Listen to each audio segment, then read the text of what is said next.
Assalamualaikum warahmatullahi wabarakatuh. Salam sejahtera untuk kita semua.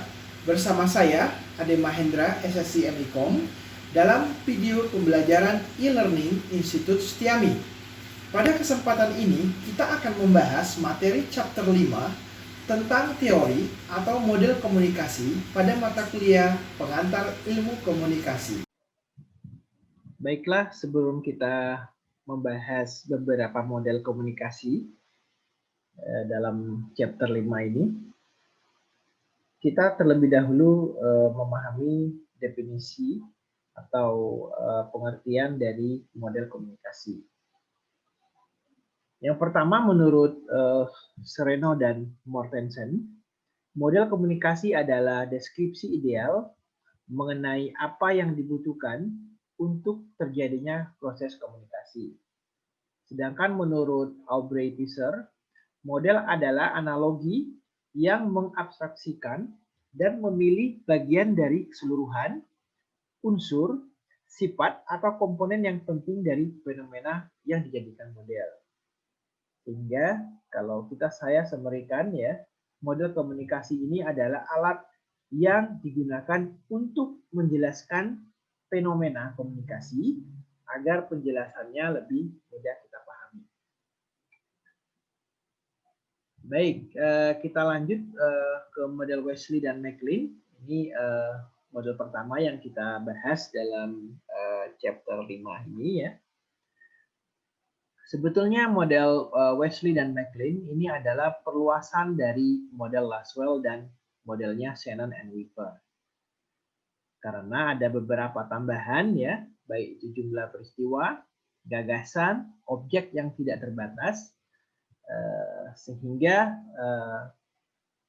model ini tidak membatasi pada tingkat individu, bisa jadi terjadi pada aktivitas suatu kelompok atau suatu lembaga sosial. Karena menurut pendapat Wesley, setiap individu, kelompok, atau sistem mempunyai kebutuhan untuk mengirim dan menerima pesan sebagai sarana orientasi terhadap lingkungan. Kelemahan dari model ini yakni adanya penjaga gerbang, gatekeeper, dalam model ini, sehingga terjadinya sistem penyaringan karena penerima tidak memperoleh informasi secara langsung dari sumbernya, melainkan dari orang yang memiliki atau yang memilih informasi dari berbagai sumber tersebut. Kemudian model yang kedua, model komunikasi massa. Model ini dihasilkan atas pemikiran bahwa model komunikasi antar pribadi tidak cocok jika digunakan dalam dunia jurnalistik. Salah satu yang paling menonjol dan membedakan kedua model komunikasi ini adalah bahwa di dalam model atau proses komunikasi, dengan model komunikasi massa terdapat penambahan pihak media atau perantara. Kemudian model yang ketiga, model Berlow. Berlow menekankan komunikasi sebagai suatu proses dan menekankan meaning are in the people, atau arti pesan, makna pesan yang dikirimkan pada orang yang menerima pesan bukan hanya pada kata-kata pesan itu sendiri, melainkan ada faktor-faktor lain yang mempengaruhinya. Seperti kita bisa lihat di bagian berikut ini, ada source, ya, kemudian pesan, message, channel, dan receiver. Di sini ada banyak elemen-elemen lain, ya, faktor-faktor lain yang mempengaruhi source dan receiver itu sendiri, baik dari communication skill, ya, attitude, ya, knowledge, sistem sosial ataupun culture atau budaya. Ya. Jadi banyak sekali faktor-faktor yang mempengaruhi baik dari penyampai pesan ataupun dari penerima pesan. Yang pertama mungkin dari keahlian komunikasi, ya, attitude-nya, ya, sikapnya, kemudian pengetahuan atau pengalaman, ya, strata sosial atau sistem sosial, kemudian dari misalnya berasal dari latar belakang budaya yang berbeda. Nah, kekurangan dari model Berlow ini ya ini menyajikan komunikasi sebagai fenomena yang statis, ya. ketimbang fenomena yang dinamis dan terus berubah. Kemudian model Berlow ya, yang dimaksud dengan receiver adalah penerima pesan ya, yakni orang yang berkomunikasi tatap muka atau khayalan pembaca, pendengar atau penonton dalam komunikasi massal. Kemudian model komunikasi yang keempat ya, ada model Frank Dance ya.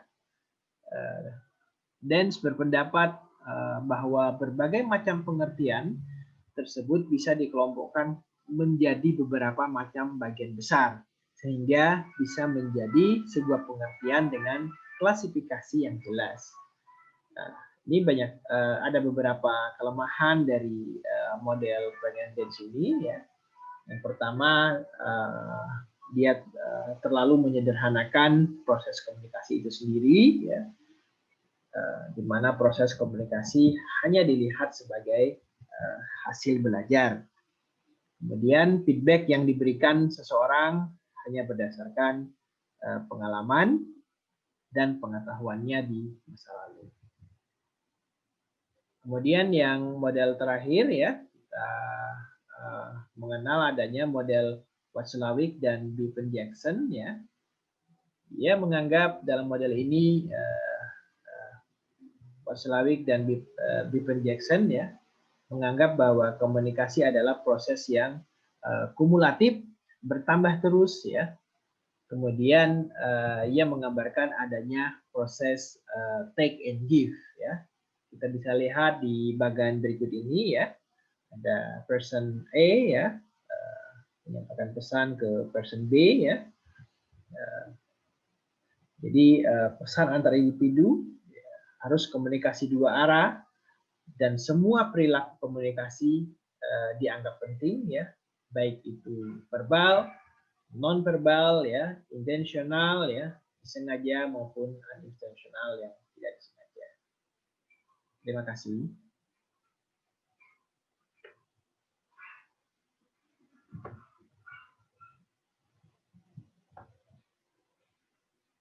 Penjelasan singkat materi chapter 5 tentang teori atau model komunikasi. Materi lebih lengkap dapat dibaca dan dipelajari pada modul mata kuliah pengantar ilmu komunikasi yang dapat di-download di sistem SSO Institut Setiami.